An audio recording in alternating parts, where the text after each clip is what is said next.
தேடி சோறு நிதம் தின்று பல சின்னஞ்சிறு கதைகள் பேசி மனம் வாடி துன்பமிக உழன்று பிறர் வாட பல செயல்கள் புரிந்து நரை கூடி கிழப்பருவம் எய்தி கொடுங்கூற்றுக்கு இறை என பின் மாயும் பல வேடிக்கை மனிதரை போலே நானும் வீழ்வேன் என்று நினைத்தாயும் என்னை சுடர்மிகும் அறிவுடன் படைத்து விட்டாய் வல்லமை தாராயோ இந்த மாநிலம் பயனுறு வாழ்வதற்கு எனும் மகாகவி பாரதியின் வார்த்தைகளை முன்வைத்து கோ சாரங்கபாணி அவர்களால் முன்னெடுக்கப்பட்ட இந்த அற்புதமான இயக்கத்தை முன்னேறி பிடித்து செலுத்தி கொண்டிருக்கக்கூடிய அத்துணை தமிழ் உறவுகளுக்கும் இந்த தமிழச்சியின் மாலை வணக்கம்.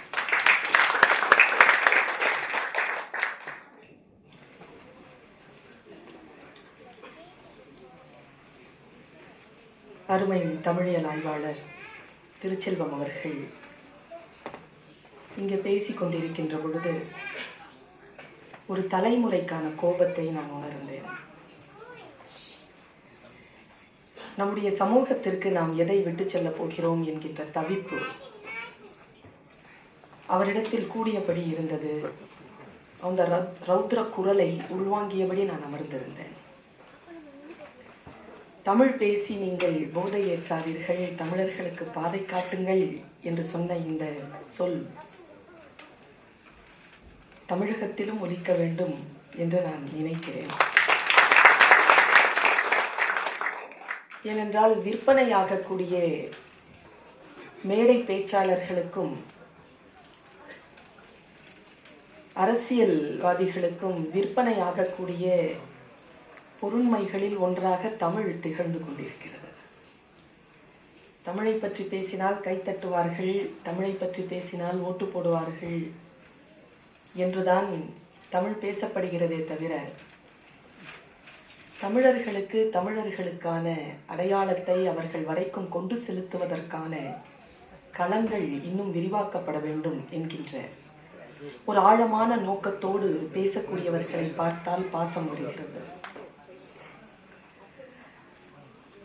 தமிழ் இருக்கிறதே செம்மொழியாக 2004ஆம் ஆண்டு இந்தியாவிலே தகுதி பெற்றது.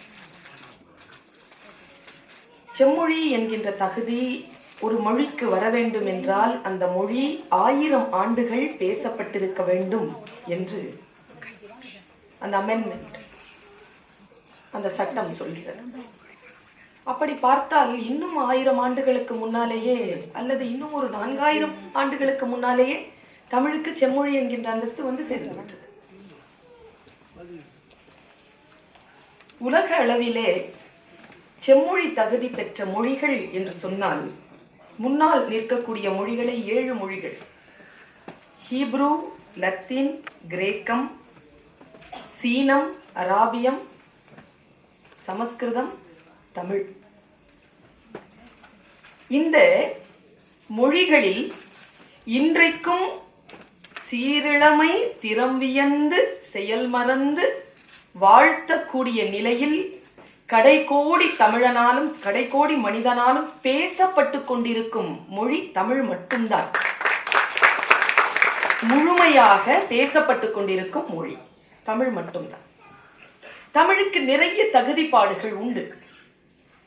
ஆனால் ஏதோ ஒரு காரணத்திற்காக தலைமுறை கடந்த நிலையில் அது இன்னும் முழுமையாக கடத்தப்படவில்லை என்கின்ற ஒரு வேதனை நம் அனைவரையும் சூழ்ந்திருக்கக்கூடிய இந்த நேரத்தில் புலம்பெயர்ந்து வாழ்ந்து கொண்டிருக்கக்கூடிய தமிழர்கள் தமிழ் பேசப்பட வேண்டும், தலைமுறைக்கு கடத்தப்பட வேண்டும் என்கின்ற முனைப்போடு இருப்பது மகிழ்வளிக்கிறது. இன்றைக்கு இருக்கக்கூடிய மிகப்பெரிய அபாயம் என்ன என்றால், ஒரு காலத்தில் நாம் தமிழ் பேசினோம், நம் பிள்ளைகளும் தமிழ் பேசின. ஒரு காலம் வந்தது, நாம் தமிழ் பேசினால் நம் பிள்ளைகள் ஆங்கிலத்தில் பதில் சொன்னார்கள். இன்றைக்கு நாம் தமிழ் பேசுவது புரியாமல் அவர்களுக்கு புரிய வேண்டும் என்பதற்காகவே ஆங்கிலம் பேச வேண்டியிருக்கிறது. ஆக மொழி என்பது நம்மை விட்டு அப்புறப்படுத்தப்பட்டு கொண்டிருக்கிறது என்பதை மட்டும் நாம் நிதானித்து கொண்டால் இன்னும் சில ஆண்டுகளில் தமிழ் என்பது நம் தலைமுறைக்கு முழுமையாக சேராமல் இருப்பதிலிருந்து இந்த சமூகத்தை நாம் காத்துக்கொள்ளலாம்.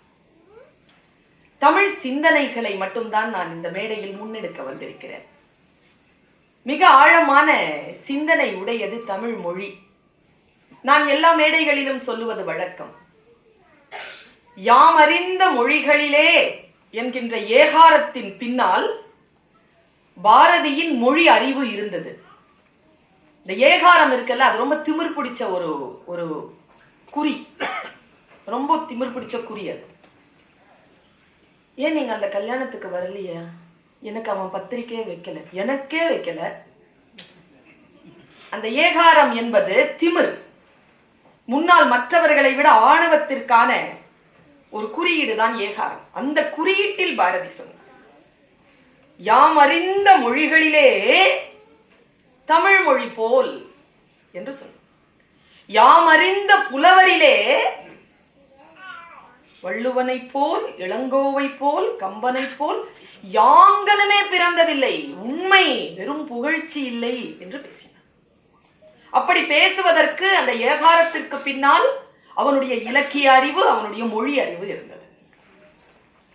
நான் யோசித்து பார்க்கிறேன், நான் அப்படி சொல்லலாமா என்று யோசித்து பார்க்கிறேன். சொல்லலாம் தான். ஏனென்றால் என் தாயின் மணிவயிறு எனக்கு தந்த மொழி தமிழ், என் மண் எனக்கு தந்த மொழி தமிழ். என் தந்தை வழியாக எனக்கு வந்து சேர்ந்த மொழி உருது. நான் வீட்டில் உருது தான் பேசுவேன். கனவெல்லாம் எனக்கு உருதுவில் தான் வரும். என் மார்க்கம் எனக்கு அளித்த மொழி அரபி. பாரத திருநாடு எனக்கு அளித்த மொழி ஹிந்தி. இந்த உலகம் என் மீது திணித்த மொழி ஆங்கிலம். எனக்கு 5 மொழிகள் தெரியும். யாமறிந்த மொழிகளிலே தமிழ் மொழி போல் இனிதாவது எங்கும் காணும். தமிழ் ஆழமானது, அழகானது. தாய்மொழி இருக்கிறதே, அது அழகானது, பேசினால் சுவையாக இருக்கும். தமிழுக்கு கூடுதல் சிறப்பு, எல்லா மொழியும் பேசினால்தான் இனிமையாக இருக்கும். தமிழ் மட்டும்தான் மற்றவர்கள் பேச கேட்டால் இனிமையாக இருக்கும். கேட்பதற்காகத்தானே வந்திருக்கிறோம் இங்கே. ஒரு சிறப்பு தன்மை தமிழுக்கு உண்டு. என்ன விஷயம் அது? அந்த பேராசிரியர் பேசுகின்ற பொழுது திருச்செல்வம் அவர்கள் சொன்னார், சிலம்பை பற்றி நீங்கள் பேசுகிறீர்களே, வழக்குரை காதைகளை மட்டும் தானே பேசிவிட்டு போய்விடுகிறீர்கள், அதில் இருக்கக்கூடிய இன்ன பிற கூறுகளை ஏன் சொல்லுவதில்லை? நான் சொல்லுகிறேன் ஆசிரியர், என்ன சிக்கல் தெரியுமா?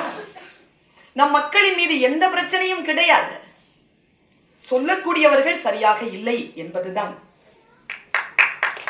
அதை சரியாக சொல்லவில்லை. நமக்கான பேராசிரியர்கள் நமக்கு தமிழ் சொல்லித் தந்ததை போல நாம் நம் பிள்ளைகளுக்கு தமிழ் சொல்லித் தருகிறோமா என்று தெரியவில்லை. அவர்கள் மொழியில் நாம் அதை கடத்தியாக வேண்டும், அந்த சிந்தனைகளை சொல்லியாக வேண்டும். நான் ஒரு சிந்தனையை சொல்கிறேன், வேற்றுமொழி சிந்தனை தான். எந்த மொழியில் சிந்தனைகள் இருந்தாலும் அந்த சிந்தனைகளை உடனடியாக தன்னுடைய தாய்மொழியிலே கொண்டு வந்து சேர்ப்பவர்கள் தான் அந்த மொழிக்காக, அந்த இனத்திற்காக வாழக்கூடியவர்கள், வருங்காலத்தின் தலைவர்களாக இருக்கக்கூடியவர்கள் என்பது பாரதியின் கணிப்பு. நான் ஒரு சிந்தனையை சொல்றேன். நம்ம கிட்ட ஏன் தெரியுமா தமிழர்கள் தாழ்ந்து இருக்கிறோம்? எவ்வளவு உயர்ந்த விஷயங்கள் தமிழர்களுக்கு இருந்தாலும் அவர்கள் தாழ்ந்திருப்பதற்கான மிக ஆழமான சூட்சுமம் என்ன தெரியுமா? தன் புத்தியை, தன் அறிவை அடுத்தவர்களுக்கு சொல்லுவதில் எப்பொழுதும் பின்தங்கி இருக்கிறான் தமிழ். சொல்லிக் கொடுக்கிறது இல்லை, சொன்னால் அவன் கெட்டிக்காரனாக்கி விடுவானே. நான் சொல்லவில்லை, சபையிலிருந்து வந்த குரல். எங்க ஊர்ல ஒரு பாம்புக்கு மருந்து சொல்ற ஒரு பாட்டி இருந்தா. என்ன பாம்பு கடிச்சாலும் மருந்து சொல்லிடுவா. 60 வருஷமா, அது 15 வயசுல இருந்து ஆரம்பிச்சது, 45 வருஷமா அந்த தொழில். பாம்பு பார்த்துக்கிட்டே இருந்திருக்கு. ஒரு நாள் நெத்த போட்டுருச்சு, கிழவிக்கு பாம்பு கடிச்சிருச்சு. கிழவி கிடக்குற கீழே, வாய் நுர தள்ளி இருக்கு. எல்லாரும் வந்து கேட்குறாங்க, எங்க அம்மா சொன்னது. எல்லாரும் வந்து கேட்குறாங்க, என்ன பாட்டி என்ன ஆச்சு? பாம்பு கடிச்சிருச்சா? ஆமா. என்ன பாம்பு கடிச்சது? கட்டு வீரியனா, கண்ணாடி வீரியனா? மருந்து சொல்லு பாட்டியை காப்பாத்திடுறோம். அது ரகசியம்னு சொல்லிச்சு. செத்துருச்சு பாட்டி. செத்தால சாவேனே தவிர என் ரகசியங்களை நான் சொல்ல மாட்டேன் என்று மறுதளிக்கக்கூடிய சமூகமாக இருந்தால் எப்படி வாழ்க்கையில் முன்னேற்றம் நிகழும்? தெரிந்ததை அடுத்தவர்களுக்கு சொல்லுவது. இவனுக்கு சொன்னா அது வராதுங்கிறதுனால சித்த மருத்துவம் இன்னைக்கு இல்லைங்க. இது சொன்னா அடுத்தவனுக்கு புத்தி வந்துடும்ன்றதுனால தான் ஆயுர்வேதம் இல்லாம போச்சு. நமக்கு எதற்காக வந்தது அலோபதி? எதற்கு மருந்து இல்லை சித்தத்தில்? எல்லாவற்றிற்கும் மருந்து இருக்கிறதே, ஆனால் சொல்லாமல் போய்விட்டார்கள். சொன்னா மருந்து பலிக்காது. அப்படி சொன்னவர்கள் மத்தியில் ஒரு சிந்தனை நான் கேட்டேன். ஒரு தோஹா, ஹிந்தியில் ஒரு தோஹா. லக்ஷ்மி இருக்கிறாள், சரஸ்வதி இருக்கிறாள், 2 பேரும் இருக்கிறார்கள். 2 பேருக்குரியதும் செல்வம் தான். லக்ஷ்மியும் செல்வம் தான், சரஸ்வதியும் செல்வம் தான். ஒருத்தி பொருள் செல்வம், ஒருத்தி கல்வி செல்வம். இந்த 2 செல்வத்திற்குமான வித்தியாசமாக நமக்கு என்ன சொல்லி தந்திருக்கிறார்கள் தெரியுமா? என்ன சொல்லி இருக்கிறார்கள்? லக்ஷ்மி இருக்கிற செல்வம் இருக்கிறதே, அது கொடுத்தால் குறையும். அப்படிதானே? 1000 ரூபாய் வச்சிருக்கிறீங்க, கொடுத்தா குறையும், மறுபடியும் சம்பாதிக்கணும், கொடுக்கணும்னா. ஆனா சரஸ்வதி செல்வம் இருக்கிறதே, அது கொடுத்தால் அதிகமாகும். தொட்டனை தூரும் மணற்கேணி மாந்தர்க்கு கற்றனைத்து ஊரும் அறிவு. தோண்ட தோண்ட வர்ற மாதிரி கற்றல் நிகழ நிகழ, கற்றல் நிகழ நிகழ கூடும், குடுக்க குடுக்க கூடும். அதான் சரஸ்வதியின் செல். இப்படிதான் நமக்கு சொல்லி தந்திருக்காங்க. அந்த ஒரு தோஹா படிச்சதுக்கு பிறகுதான் நான் நினைச்சுக்கிட்டேன், இனிமேல் என்ன புத்தி இருக்குதோ அது உடனே அடுத்தவங்களுக்கு சொல்லிடணும் அப்படின்னு எனக்கு ஒன்று தோணுன ஒரு கணம், ஒரு கவிதை. அந்த கவிதை சொல்கிறது, லக்ஷ்மியின் செல்வம் கொடுத்தால் குறையும், சரஸ்வதியின் செல்வம் உன்னிடத்தில் இருந்தால் ஒருவேளை நீ கொடுத்தால் கூடலாம், கொடுக்கவில்லை என்றால் குறைந்து போகும் என்று அது சொன்ன. கொடுக்கலனா மங்கிரும், கொடுக்கலனா தேஞ்சிரும், கொடுக்கலனா நாம் வறள் நிலமாக மாறிப்போவோம். அதனால் நமக்கு தெரிந்த விஷயங்களை அடுத்த தலைமுறைக்கு கடத்துவதற்கான, அந்த புத்தியை கடத்துவதற்கான அந்த பணியில் நாம் நம்மை தீவிரப்படுத்திக் கொள்ள வேண்டும் என்கின்ற சிந்தனையோடு நான் தொடங்குகிறேன். யோசித்து பார்த்தால் இந்த சொல் இருக்கிறது, அதுதான் நம்மை வாழ வைப்பதாக நான் கருதுகிறேன். ஒரு சொல் கொல்லும், ஒரு சொல் வெல்லும். ஒரே ஒரு சொல் தான், சொல்லில் தான் இருக்கிறது சூட்சுமம். சொல்லுக்காகத்தான் நாம் இங்கே தேடி வந்திருப்பதும் அந்த ஒரு சொல்லுக்காகத்தான். ஏதோ ஒரு சொல் யாருடைய உதடுகளிலோ ஒளிந்து கொண்டிருக்கிறது, எந்த புத்தகத்திற்குள்ளோ ஒளிந்து கொண்டிருக்கிறது. அந்த சொல் நம்மை வந்து சேருகின்ற வரைக்கும் நம்முடைய வாழ்க்கையில் மாற்றம் நிகழாது. சொல் வந்து சேருகின்ற அடுத்த வினாடியிலிருந்து வாழ்க்கையில் மாற்றம் நிகழ்கிறது. அந்த சொல் குர்ஆனிலே இறைவன் முதலில் நபிகளிடம் பேசியதே ஓதுவீராக இக்ரா, சொல்லுங்க, அப்படிதான். பைபிளில் சொல்லுகிறது, ஆதியிலே ஒரு வார்த்தை இருந்தது, அது மாம்சமாக இருந்தது. நமச்சிவாய என்கின்ற 5 எழுத்து சொல், நமோ நாராயண நம 8 எழுத்து. எழுத்தும் சொல்லும் தான் இறைவனோடையே நமக்கு ஒன்றிணைக்கக்கூடிய ஒரு விஷயமாக இருக்கின்ற பொழுது அந்த சொல்லை உள்ளடக்கியதுதான் தாய்மொழி. மொழி அந்த சொல்லை உள்ளடக்கிய நம்முடைய தாய்மொழியை நாம் முழுமையாக உள்வாங்கிக் கொள்ளவில்லை என்பது நம் தலைமுறைக்கும் நமக்கும் வந்திருக்கக்கூடிய சாபம். முழுமையாக ஒரு விஷயத்தை புரிந்து கொள்ளுதல். நான் ஒரு சிந்தனை சொல்கிறேன், அது சொல்லாகத்தான் சொல்லுகிறேன். அந்த சொல்லிலே நான் எந்த சிந்தனையை வைக்கிறோமோ அந்த சிந்தனை உடைபடாமல் அந்த சொல் போய் அப்படி தைப்பது, நேரடியாக அந்த சொல்லை போய் அடைவது. நான் எப்பொழுது நான் தமிழ் படிக்க தொடங்கினேனோ அப்பொழுதிலிருந்தே எவ்வளவு வேதனையாக இருந்தாலும் கூட நான் இந்த உரையாசிரியர்களை நாடுவதில்லை. மூலத்தை வாசிப்பது வழக்கம். சொற்பொருள் அகராதியை எடுத்து வைத்துக் கொண்டு அந்த மூலத்தை 10-12 முறை படித்தால் எனக்கு தெரிகின்ற சிந்தனையிலிருந்து மாற்று சிந்தனையாகத்தான் உரையாசிரியர்கள் சொல்வதை அனுபவித்திருக்கிறேன். ஒரு அடுத்த நிலைக்கு நம்மை அழைத்து செல்லக்கூடிய அந்த சொல்லிற்கான தேடல், நம்மை, நம்முடைய இனத்தை, நம்முடைய வாழ்க்கையை நமக்கு சரியான வகையில் அடையாளம் காட்டுவதாக நான் கருதுகிறேன். தமிழ் உறவுகள், நான் ஒரு சிந்தனையை சொல்கிறேன் உங்களுக்கு. நாங்க சென்னையில, தமிழ்நாட்டில எல்லாம் கோனார் உரை படிப்போம். அம்மாவுக்கு தெரியும் கோனார் உரை. வள்ளுவர் பரீட்சைக்கு வந்தார், அவர் படிக்கவில்லை கோனார், அதனால் ஃபெயில் ஆகி போனார். எதில் என்றால் வள்ளுவத்தில். அது வள்ளுவத்தில் நாங்கள் படிக்க வேண்டியது கோனார் தான். இந்த கோனார், செட்டியார், நாடார் இதெல்லாம் படிக்க வேண்டாம். மூலம் நாம் நம்முடைய கருத்தை சேர்க்கின்ற பொழுது, அந்த மூலத்தில் இருந்து வருகின்ற பொழுது, என்னுடைய மூதாதையருடைய ஏதோ ஒரு சிந்தனை என்னை வந்து தாக்குகின்ற பொழுது நான் என் வேர்களை பிடித்துக் கொள்கிறேன். என் விருட்சம் சாயாமல் இருக்கிறது. என் வேர்களை நான் தேடி போவது சொல்லின் மூலமாகத்தான். தோழமைகளே, குழந்தைகளை தமிழ் சொற்களை அடையாளம் காணுங்கள். இளைஞர்களை தமிழ் சொற்களை அடையாளம் காணுங்கள். அதை நம்மை வாழ்விக்கும். வள்ளுவத்தில் இருந்து நான் தொடங்குகிறேன். இந்த வள்ளுவம் இருக்கிறதே நம்முடைய தமிழர்களுடைய அடிப்படையில் இருக்கும் அடையாளம். நம் அடையாளம் குறள் தான். நம் அடையாளம். முஸ்லிம்களுக்கு வேதம் குர்ஆன், கிறிஸ்துவர்களுக்கு வேதம் பைபிள், இந்துக்களுக்கு இப்பொழுது வேதம் என்று சொல்லப்பட்டுக் கொண்டிருக்கிறது பாகவதம், பகவத்கீதை. ஆனால் தமிழர்களுக்கான வேதம் பொதுமறையான திருக்குறள் தான். திருக்குறள் தான் அவர்களுக்கான அடையாளம். இதோ இந்த தமிழ் சங்கத்தினுடைய அடையாளமாகவும் அவர்தான் உட்கார்ந்திருக்கிறார். வள்ளுவன் தன்னை உலகினுக்கே தந்து வாழ்புகழ் கொண்ட தமிழ்நாடு. உலகுக்கே தந்தோம் நாம் அவனை. கல்வி சிறந்த தமிழ்நாடு, புகழ் கம்பன் பிறந்த தமிழ்நாடு. கம்பனை தந்திருக்கிறோம் நாம். நான் வள்ளுவத்தில் இருந்து தொடங்குகிறேன். இளைஞர்கள் வந்திருக்கிறீர்கள் உங்களுக்காக. வள்ளுவம் நிறைய கருத்துக்களை சொல்லுகிறது தம்பி. 1330 குறட்பாக்களிலும் அத்தனை கருத்துக்கள். ஒரு குறள் போதும் நம்மை வழிபடுத்த. அந்த ஒற்றை சிந்தனை போதும். நான் தேடிக்கொண்டே இருந்தேன் கருத்துக்களை. வள்ளுவன் சொல்லிக்கொண்டே இருக்கக்கூடிய தன்மையிலே அவன் எதையாவது வலிந்து வலிந்து திரும்ப திரும்ப எதை பற்றியாவது பேசுகிறானா? ஒரு வாட்டி சொல்லிட்டு முடிக்காம அடுத்த வாட்டி, அம்மா அப்பா சொல்லுவாங்க தெரியுமா, ஒரு வாட்டி சொல்லி முடிக்க மாட்டாங்க.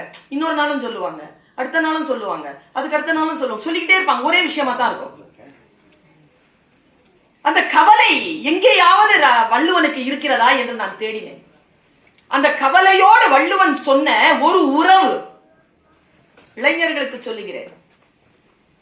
ஏன் பெரியவர்களும் வாங்கி வைத்துக் கொள்ளுங்கள். நாமும் அங்கேதான் தவறு செய்து கொண்டிருக்கிறோம். நட்பு. நட்பிலேதான் நாம் ஏதோ ஒரு தவறுகளை நாம் செய்து கொண்டிருக்கிறோம். நட்பு பற்றி பேசுகிறான் வள்ளுவன். நான் அப்படியே சொல்றேன், உனக்கு தமிழ் புரிஞ்சு போயிடும். தமிழ் தானே, தாய்ப்பால் தானே. வேறு பாலுக்கும் கண்டென்ஸ்டு மில்க்கும் தாய்ப்பாலுக்கும் நமக்கு வித்தியாசம் தெரியாதா? தெரியும். தெரியாத மாதிரி இருக்கும் நாக்கு.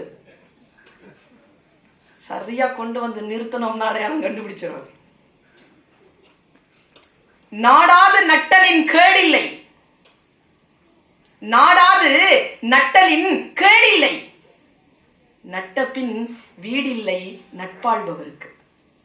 என்ன அர்த்தம் தெரியுமா? ஆராய்ச்சி செய்யாமல் எந்த நட்பையும் நீ கொண்டு விடாதே. ஏனென்றால் அப்படி நட்பு கொண்டு விட்டால் அதை உன்னால் விட முடியாது என்று கவலைப்படுகிறான் வள்ளுவர். 5 குறள் பார்க்கலுங்க, 5 அதிகாரங்கள், 50 குறள் கொடுக்குறாங்க நட்புக்கு. நட்பு, நட்பாராய்தல், தீ நட்பு, கூடா நட்பு, பழமை, 5 அதிகாரம் கொடுக்கிறான். உறவுகளின் பால் அக்கறை கொண்டோம் நாம். அதனால் தான் வள்ளுவன் இதை பற்றி அடிக்கடி பேசுகிறான்.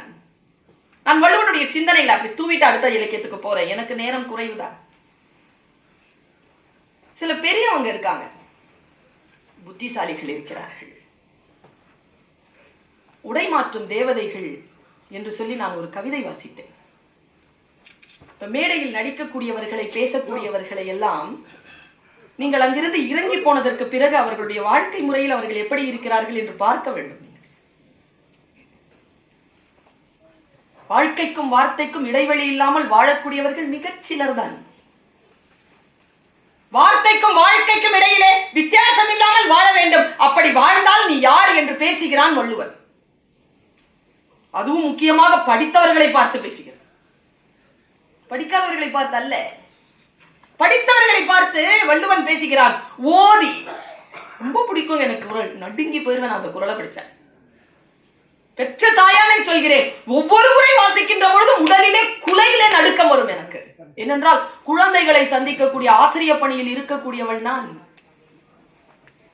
மேடையில் பேசுவது என்பது என் தாயின் வரத்தினாலும் என் தந்தையின் அருளாலும் இறை அருளாலும் குரு அருளாலும் எனக்கு வாய்த்தது. நான் என் பணி இருக்கிறதே, அது என் ஜென்ம தாபம். நான் ஆசிரியை. அந்த குரல் நமக்கு இப்படி சொல்லுகிறது. பெரியவர்களே, நீங்கள் இந்த குரலை வாங்கி வைத்துக் கொண்டு போங்கள். ஓதி என்றால் வாசித்து, உணர்ந்து வாசித்ததை பொருள் புரிந்து, ஓதி உணர்ந்து பிறருக்கு உரைத்து.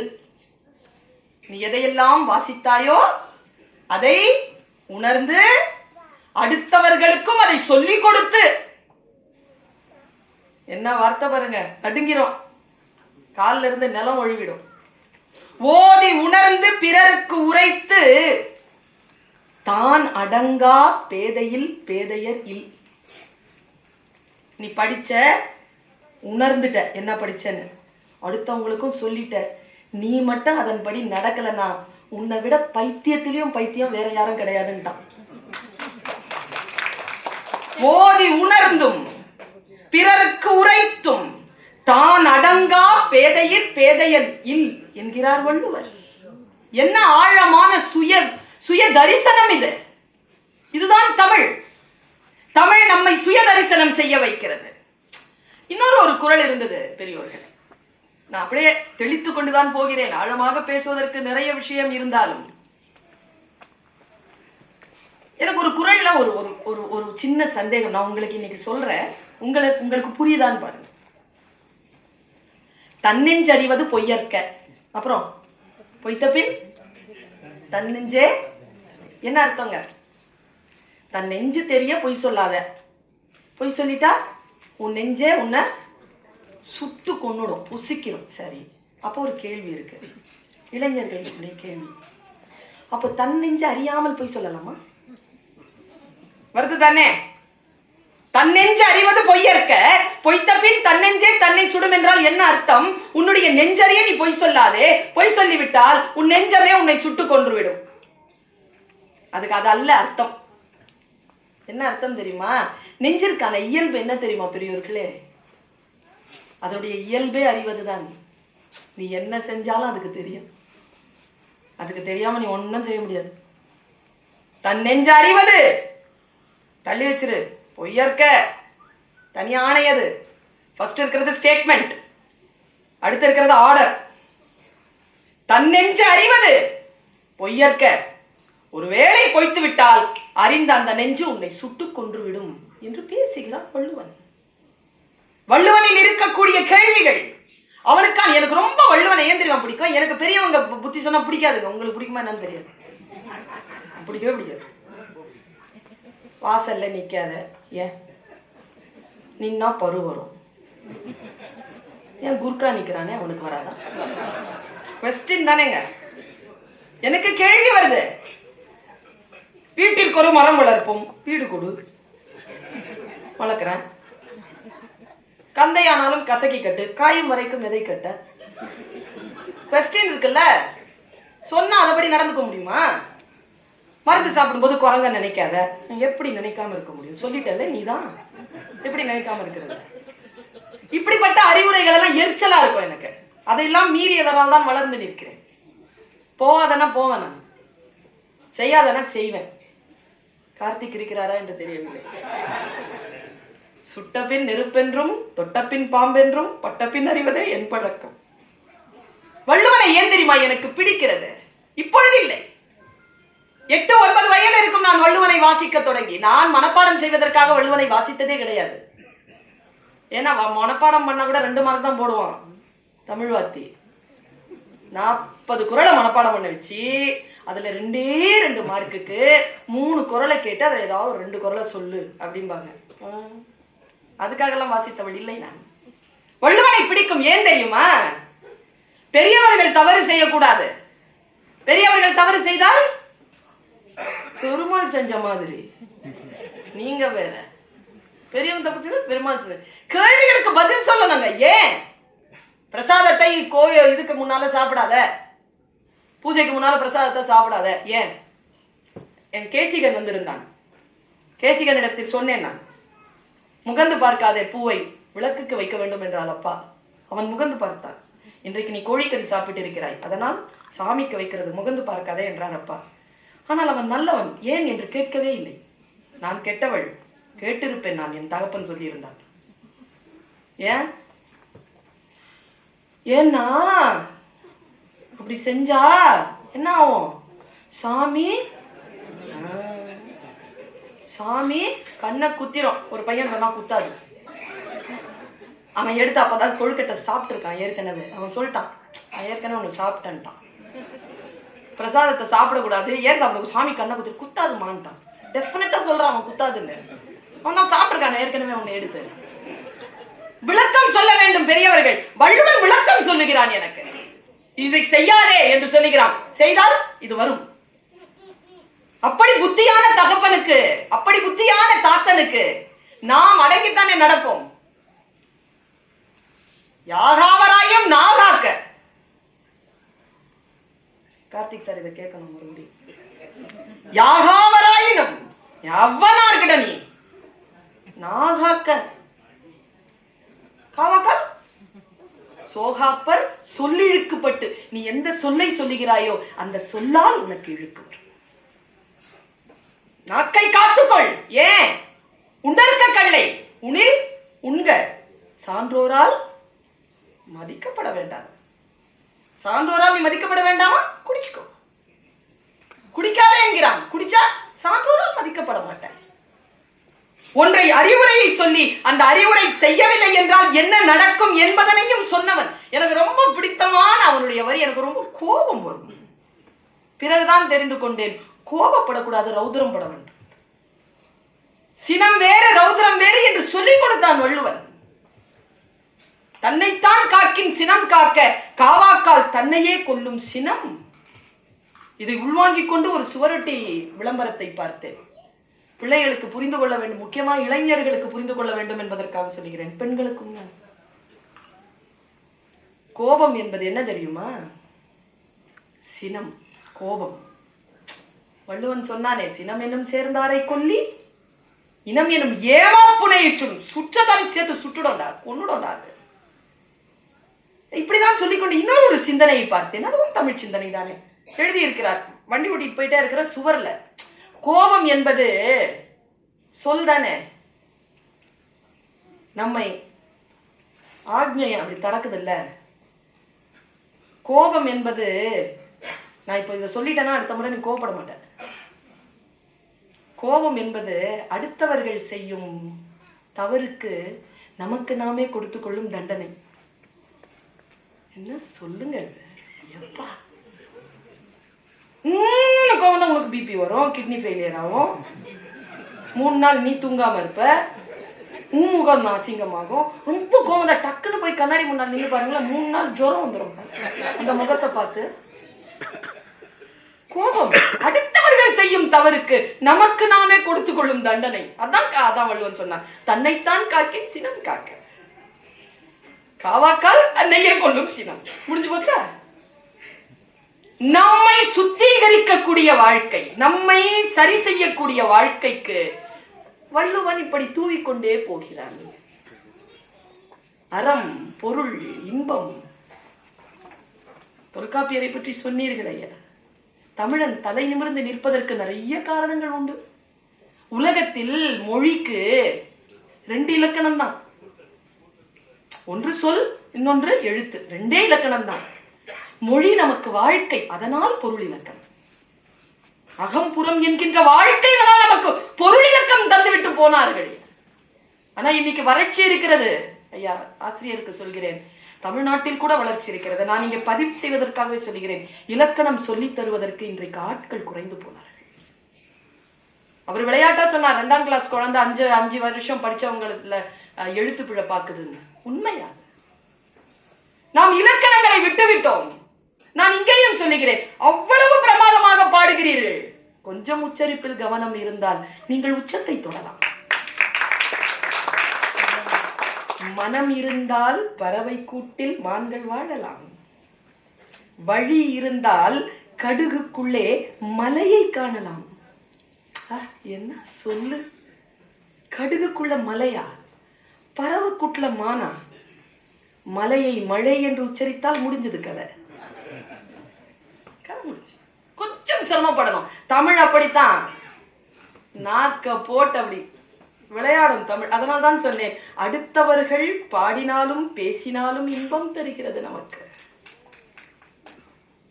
சொல் அன்பிலார் எல்லாம் தமக்குரியர், அன்புடையார் என்பும் உரியர் பிறர்க்கு. உன் எலும்பு இருக்கு இல்லையா, அதாவது தோல் தரலாம், சதை தரலாம், நரம்பு தரலாம், எலும்பு தர முடியுமா? கடைசியா தானே மிச்சம், அதையும் தந்துருவாங்களாம் அன்புடையவர்கள். அன்புடையார் அன்பிலார் எல்லாம் தமக்குரியர், அன்புடையார் என்பும் உரியர் பிறருக்கு. எலும்ப கூட கொடுத்துருவாண்டாங்க. என்ன சொல், சொல் மாற்றி சொல்லாமல் சொல்லின் மீது எவன் ஒருவன் கவனமாக இருக்கிறானோ வாழ்க்கை அவன் கால்களிலே வெற்றி மலர்களை தொட்டு செல்லும். அப்படி போட்டுட்டு போயிடும். சொல்தான். நாமக்கல் கவிஞர் இருந்தார், மனைவி, குழந்தை இல்லை. தன் தங்கையை திருமணம் செய்து கொள்ள சொன்னார் மூத்த மனைவி. மாட்டேன் என்றார். 7 வருடம் போயிற்று. 7வது வருடத்தில் ஒரு நாள் சொன்னார், கல்யாணம் பண்ணிக்கோங்க நீங்க. அவளும் காத்திருக்கிறாள், குழந்தை இல்லை நமக்கு, தயவு செய்து திருமணம் செய்து கொள்ளுங்கள். நாமக்கல் கவிஞர் சொன்னார், நீ உயிரோடு இருக்கின்ற பொழுது நான் எப்படி இன்னொருத்தியை திருமணம் செய்ய? சொல்லிட்டு கோவமா போயிட்டார். ஒற்றை சொல்தான். அன்று இரவு அந்த பெண் இயற்கை மரணம் அடைந்தார். சொல் கொல்லும். சொல் மாற்றி சொல்லிவிடக் கூடாது. பெண்கள் தான் ஏதோ சொல்லுகிறார்கள், உங்களுக்கு சுடுகிறது என்று பேசுகிறீர்களே ஆண்களே, நீங்கள் பேசினாலும் சுட்டுத்தான் போகிறது. சொல் சுடும்.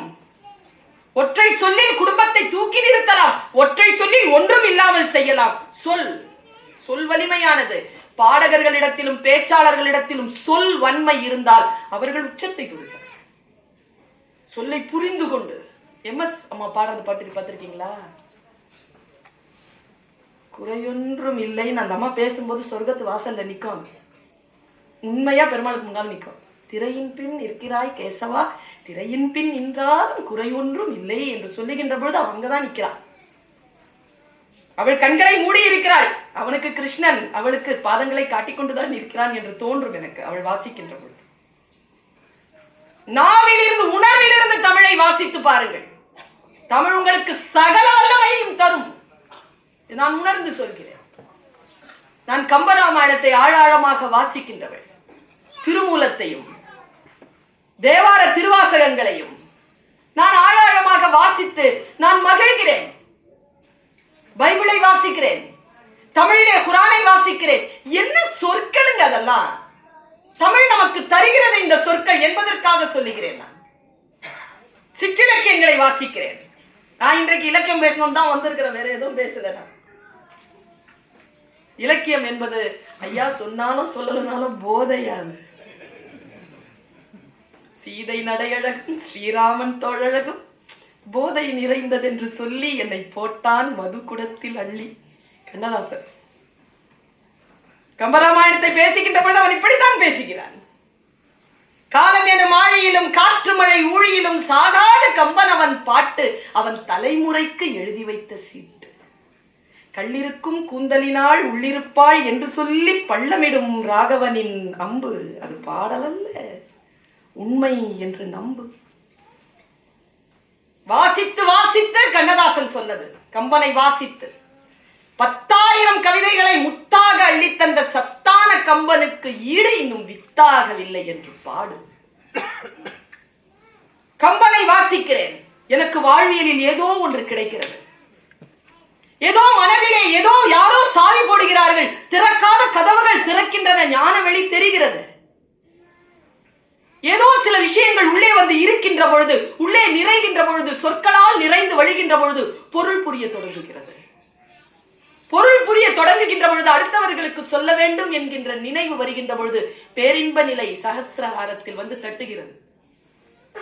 இந்த இன்ப நிலையை, இந்த அமுத நிலையை புரிந்து கொள்ள வேண்டும் என்றால் சொல் புரிய வேண்டும். நமக்கு சொல் புரிந்தால் தானே, சொல் புரிந்தால் வாழ்க்கை புரியும். சொல் புரிந்தால் நமக்கான வெளி நமக்கு தெரியும். நான் கம்பனுக்கு போவதற்கு முன்னால் பாரதிக்கு வந்து விட்டு போகிறேன். பாரதியினுடைய ஒற்றை பாடல் ரொம்ப முக்கியமான பாட்டு. எனக்கு எந்த பாடலிலாவது நான் முரண்பட்டால் அதற்குள் பயணம் செய்வேன். ஏன் ஏன் ஏன் ஏன் ஏன் இப்படி செய்கிறான், எப்படி இப்படி சொன்னான்? அப்படி பாவேந்தர் அல்ல, பாரதியார் பாடிய பாட்டு. அக்கினி குஞ்சொன்று கண்டேன், அதை ஆங்கோர் காட்டினில் பொந்திடை வைத்தேன், வெந்து தணிந்தது காடு.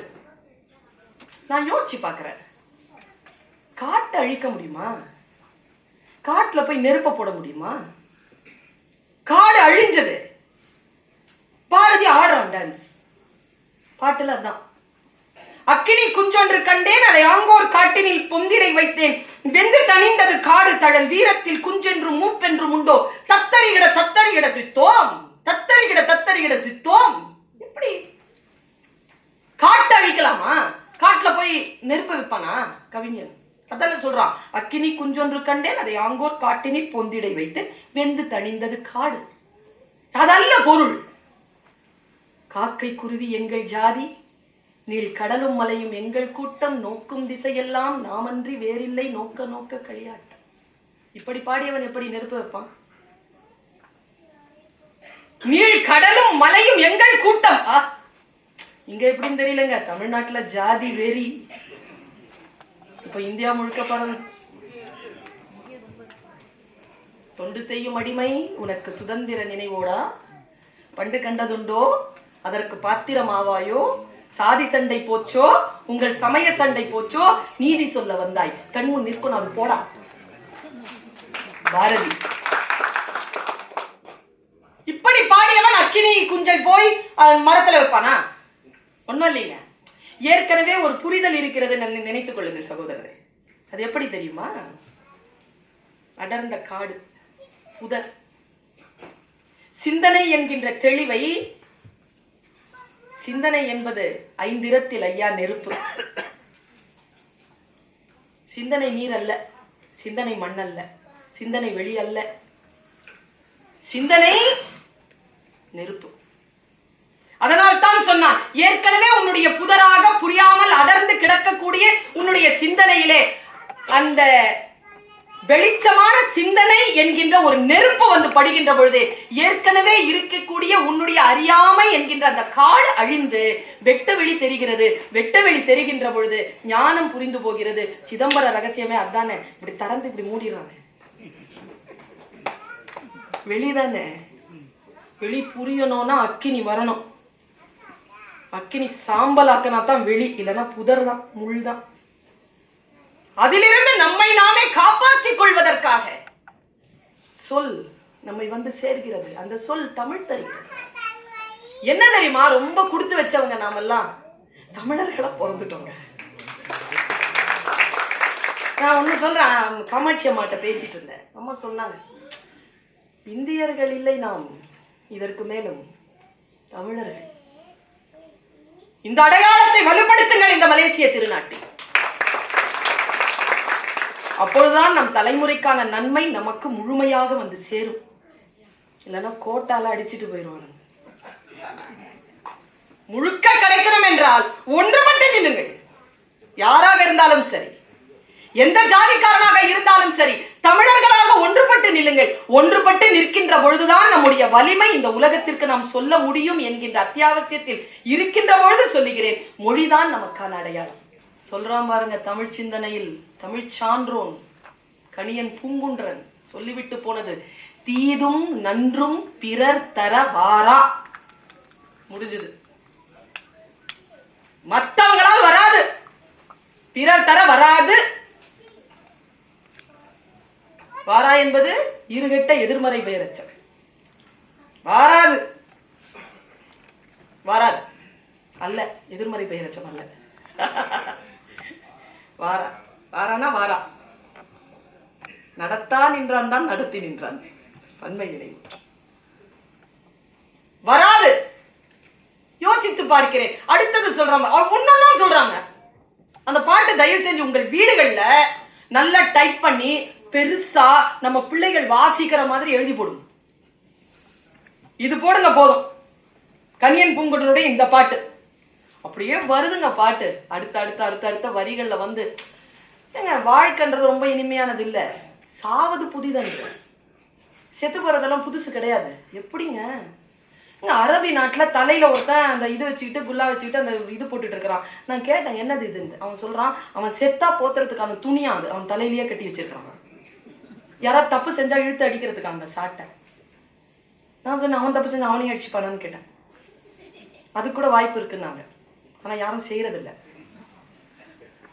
அதுக்குதான் அதை வச்சிருக்கிறாங்க. செத்தா உடனே துணி போட்டு மூடுறதுக்கு. மரணத்தை பக்கத்திலேயே உணர்வது. சாவது புதுதன்று, புதுசு கிடையாது செத்து போறது. அதனால் வாழ்ந்தோம் என்று இனிதன்று. ரொம்ப வாழ்ந்தெல்லாம் சொல்லிட்டு பார்க்காத, அதுவும் ரொம்ப சூப்பர்லாம் கிடையாது. அப்படியே பேலன்ஸ் பண்ணிட்டு போ.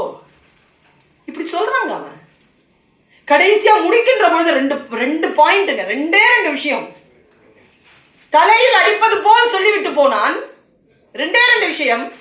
பெரியோரை வியத்தலும் இளமே, சிறியோரை இகழ்தல் அதனினும் இளமே. பெரியவர்களை வியக்காத, ஏனென்றால் நீ வியப்பதற்காக அவர்கள் பெரியவர்களாக இல்லை. நச்சினார்க்கினியர் இப்படி சொல்வார். நீ பெரியவர்கள் நீ பாராட்டணுங்கிறதெல்லாம் அவங்க பெரியவங்களா இல்ல. பெரியோரை வியத்தலும் இளமே, அதை விட சிறியோரை இகழ்தல் இளமே.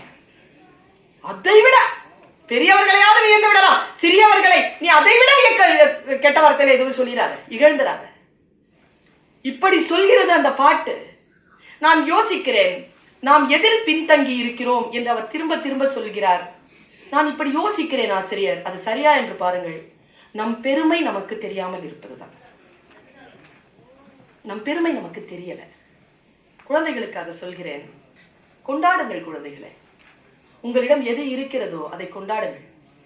ஏனென்றால் உங்களிடம் இருப்பது உலகத்தில் வேறு யாரிடத்திலும் இல்லை. அதுதான் உண்மை. நான் ஒரு பாட்டோடு நிறைவு செய்கிறேன், நேரம் ஆகிறது. ரொம்ப அழகான பாட்டு. நான் இப்பதான் கிளாஸ் நடத்திட்டு இருந்தேன். ரொம்ப அழகான பாட்டு. குரத்தி மலைவளம் சொல்கிறாள். நமக்கு கொண்டாட தெரியாது தெரியுமா?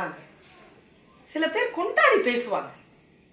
நாம் குழந்தைகளாக இருக்கின்ற பொழுது நாம் கொண்டாடி கொண்டுதான் இருந்தோம்.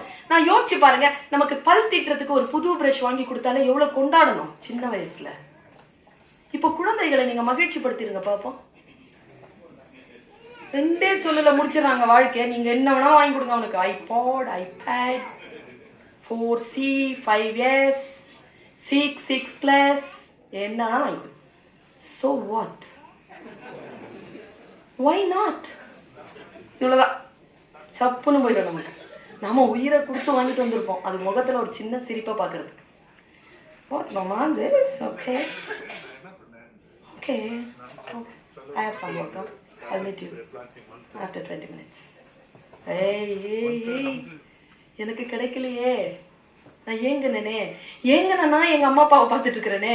ஏக்கம் இல்லாமல் இருக்க வேண்டும் என்று உனக்கு நான் தருகிறேன், என்னை திரும்பி கூட பார்க்க மாட்டேன் என்கிறாயே. குழந்தைகளுக்கு கொண்டாட சொல்லித்தாருங்கள். குரத்தி மலைவளத்தை கொண்டாடுறா பாருங்க, எப்படி கொண்டாடுறா.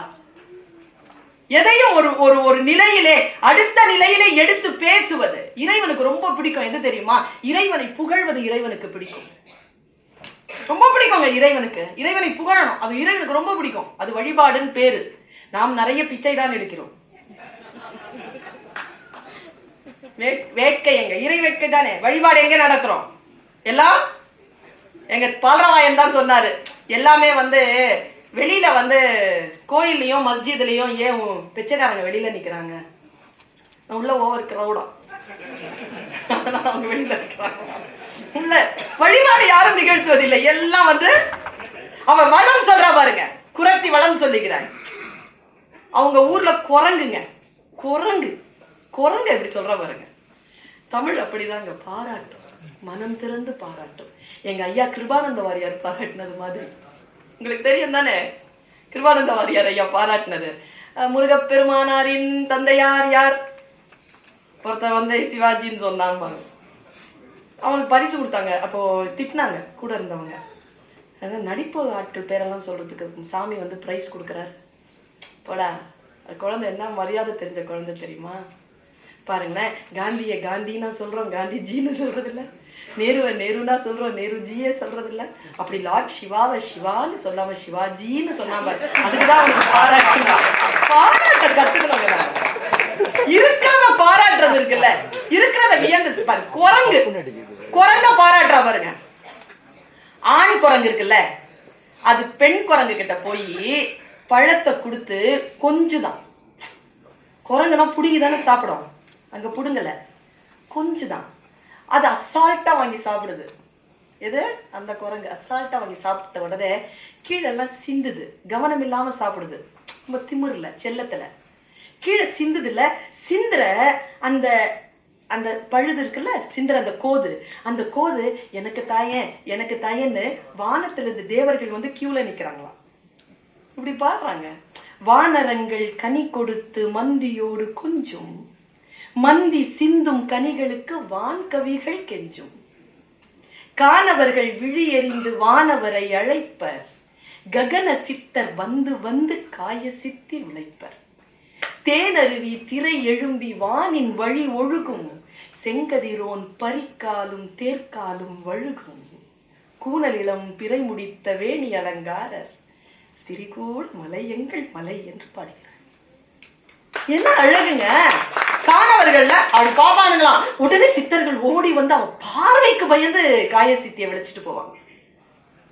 மேல இருந்த ஆறு அந்த அருவி தண்ணி கீழே விழுந்து, அருவி இனிமேல் தண்ணிக்கு வீழ்ச்சிக்கு நீர் வீழ்ச்சின்னு சொல்றான். தப்பு. நீருக்கு ஏது வீழ்ச்சி? அது எழுந்து நிற்கும் ஆறு, எழுந்து நிக்கிறது அருவி. தேன் அருவி கீழே பெஞ்சு உடனே மேல பகலக்குதான், மேல போகுதான். மேல நம்ம குதிரையில சூரியன் போயிட்டு இருக்கிறாரு. இந்த தண்ணி பட்டு அந்த குதிரையினுடைய காலம், அந்த சக்கரத்தினுடைய கால் அப்படி வழுக்கிட்டு போதும். தேன் அருவி திரை எழும்பி வானின் வழி ஒழுகும், செங்கதிரோன் பரிக்காலும் தேர்க்காலும் வழுகும். என்ன சாதாரண குழந்தை சொல்லலாங்க. தன் மலை வளத்தை பாடுகின்ற குரத்தி. ஆடு மரவு ஈனும் மணி கோடி வெயில் எரிக்கும், அம்புலியை கவளம் என்று தும்பி வழி மறிக்கும். குழந்தைகளுக்கு இதெல்லாம் சொல்லி தந்திருக்கிறோமா? என்ன பாட்டுங்க! காணவர்கள் திணை விதைக்க சாடும் புனம் தோறும், விந்தையகில் சந்தனமும் குங்குமமும் நாரும். நீடு பல ஈசர் கையில் ஆசகிரி வாசர், நிலைத்தங்கும் திரிகூட மலையுங்கள் மலையே. குரத்தி பாடுகிறாள். நம்முடைய பக்தி இலக்கியங்களை வைத்துக் கொள்ளுங்கள், ராமாயண மகாபாரதத்தை வைத்துக் கொள்ளுங்கள், சிற்றிலக்கிய உலா பள்ளுகளை எடுத்துக் கொள்ளுங்கள், என் நவீன இலக்கியங்களை எடுத்துக் கொள்ளுங்கள், சங்க இலக்கியங்கள், தொல்காப்பியம் என்று எடுத்துக் கொள்ளுங்கள்.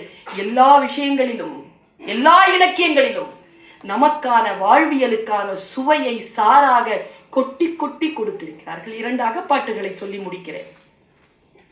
புறம் மட்டுமல்ல நமக்கானது, அகமும் நமக்கானது.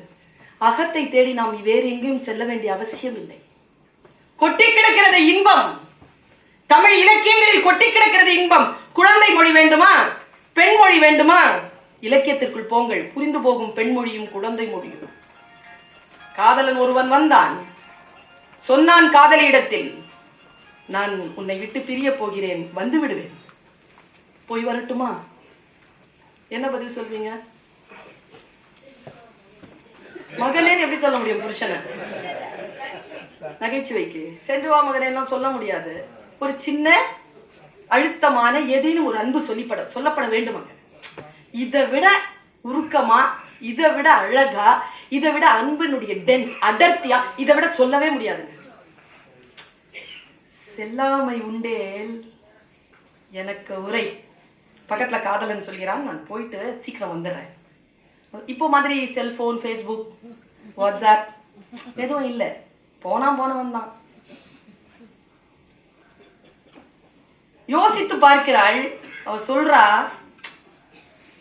புல்லு அறுக்கையிலே நானும் புளியம்பூவு கொண்டு போனேன், புளியம்பூவு வாட கட்டிய கட்டா கட்டழகா நானோ புல்லறுப்ப மறந்துட்டனே குங்கும பொட்டழகா அவர் வருவாரோ வரமாட்டாரோ அவர் மோட்டார் வண்டியிலே அவர் தருவாரோ தரமாட்டாரோ அவர் தங்க கையினாலே. ஒரு காதலியினுடைய ஏக்கம் அங்க சொல்றா. வள்ளுவன் சொன்னா இதாவது நாட்டுப்புற பாட்டு. வள்ளுவன் சொன்னா, செல்லாமை உண்டேல் எனக்கு உரை போலன்னு சொன்னா என்கிட்ட சொல்லு. இந்த போயிட்டு வந்துடுறேன்னு சொல்ற பாரு, உன் வல்வரவு நாட் நல்வரவு. போயிட்டு வந்துடுறேன்னு சொல்ற பார் வல்வரவு வாழ்வார் குறை. அந்த டைம்ல யார் உயிரோட இருப்பாங்களோ அவங்க கிட்ட சொல்லிட்டு போ. செல்லாமை உண்டேல் எனக்கு உரை மற்ற நின் வல்வரவு வாழ்வார் குறை. வள்ளுவம் குறள். குறள் இப்படி சொல்கிறது. நம்முடைய அன்பிற்கான பிழிவு. இங்கே எத்தனையோ பேர் இருப்பீர்கள் பெண்கள். கணவனை பார்த்து ஒரு பெண் சொன்னாள், இம்மை மாறி மறுமையாகினும் நீயாகிய என் கணவன், நீதான் என் புருஷன். என் வேண்டுதல் என்ன தெரியுமா? நீதான் என் புருஷனா வரணும்னு நான் வேண்டிட்டேன். நான் தான் உன் மனைவியா வரணும்னு வேண்ட மாட்டேன். என்ன வேட்கை தெரியுமா? நானாகிய நீ நெஞ்சு நேர்பவளே, உன் மனசுக்கு பிடிச்சவளா அடுத்த ஜென்மத்திலேயாவது நானே இருக்கணும் என்று பேசுகின்ற சங்க இலக்கிய பாட்டு. பெண் மொழி அன்பு, அறம், கொடை, வீரம், புகழ் என்று கொட்டி கிடக்கக்கூடிய இந்த கடலில் கொஞ்ச நேரம் கரையில் நிற்பதற்காக வாய்ப்பளித்த மலேசிய தமிழ்ச்சங்கத்திற்கு நன்றி கூறி விடைபெறுகிறேன். நன்றி.